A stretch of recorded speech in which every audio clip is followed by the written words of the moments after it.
Good evening friends. ఈరోజు మనము 6వ తరగతిలోని 11వ పాఠ్యభాగమైన పల్లెటూరి పిల్లగాడు అనే పాఠ్యభాగంలోని సుద్దాల హనుమంతు గురించి తెలుసుకుందాం.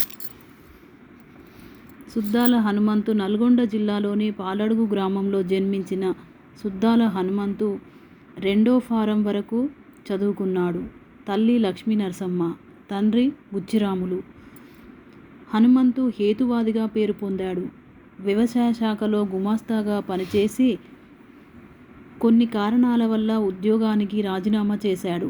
కళాకారుడైన హనుమంతు అనేక చైతన్య గీతాలు, బుర్రకథ, కొల్లసుద్దులు, పిట్టల దొర, యక్షగానం మొదలైన కళారూపాల ద్వారా ప్రజలను చైతన్యవంతులను చేశాడు. సరళమైన పదాలతో అందరికీ అర్థమయ్యే విధంగా ఇతని రచనలు ఉంటాయి. ఈయన 6/6/1910 సంవత్సరంలో జన్మించి 10/10/1982 సంవత్సరంలో చనిపోవడం జరిగింది. Thank you friends.